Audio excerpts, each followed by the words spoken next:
Since time immemorial, the shores and forests of the Vancouver region have been home to the Coast Salish people.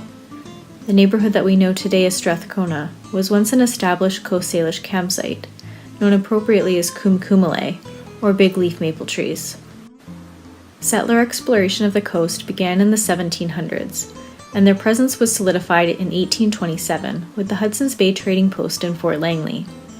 The seasonal movements and intermarriage between different villages created a complex social and economic structure that was disrupted by the arrival of Europeans. Settlers erroneously saw the lower Fraser Valley as theirs for the taking. This meant displacing the Coast Salish peoples in order to profit off the rich resources of this land. Captain Edward Stamp and the origins of the Hastings Mill illustrate this perfectly. Known as the Sawmill Claim, Captain Edward Stamp now owned the land from Burrard Inlet to False Creek, bounded by Heatley Street in the east and Carroll Street in the west. In 1876, the Hastings Mill was ready to turn the forest of the surrounding areas into lumber. The origins of the Hastings Mill are the origins of the Strathcona neighborhood. The area around the Hastings Mill became occupied by those that worked at the mill. Starting out in shacks and cottages, the area quickly increased in size as it moved south and east away from the mill. It is during this time that we see the formation of the first hospital, city hall, and schoolhouse, which would eventually become Strathcona Elementary, all of which were within the boundaries of the neighborhood. In 1871, British Columbia joined Canada on the condition that there would be a railroad connecting BC to Ontario. The Burrard Inlet was to be the terminus station for the Transcontinental Canadian Pacific Railroad. In a flurry of excitement, land surrounding the Burrard Inlet was quickly bought up and emptied by those with the financial backing. Those excluded from buying land were the Indigenous Canadians who had been prohibited from owning land by one of the first acts of the provincial legislature. Between 1881 and 1884, 17,000 Chinese people immigrated to Canada. The Canadian Pacific Railroad was built and maintained by Chinese labor. Many Chinese immigrants died due to poor living conditions and extremely dangerous working conditions. Not only were they given the most dangerous jobs, but they were also paid less than their white counterparts.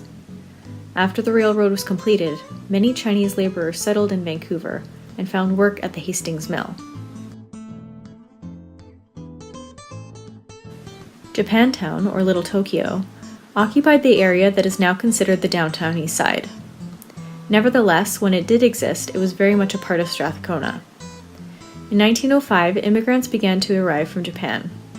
In search of work, Japanese immigrants found employment in sawmills, logging camps, fisheries, railroad construction, and stores that serviced their own community. Much like the Chinese population, the Japanese experienced racism as well. Not only was it apparent in the physical separation of the quarters, but it came to a head during World War II, when the Japanese were deemed enemies of the state.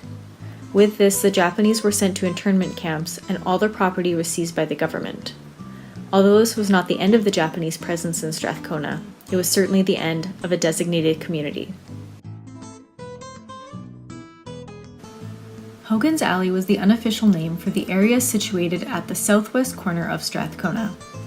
It received this name around the year 1914. Hogan's Alley was home to Vancouver's first and only Black community. In the 1900s, Hogan's Alley began to take shape as Black immigrants came to Strathcona via California and Alberta. Hogan's Alley formed out of necessity as it was close to industries, but also because the Black population experienced housing discrimination in other parts of the city. Hogan's Alley was located on Skid Road at the end of Gore Street. Known for its chicken house restaurants and speakeasies, Hogan's Alley contributed to another vibrant part of Strathcona's history. The most famous spot was Vi's Chicken and Steakhouse, which is female-owned and operated. Nora Hendricks, grandmother of Jimi Hendrix, even worked alongside Vi for a time. Unfortunately, Hogan's Alley became victim to urban renewal.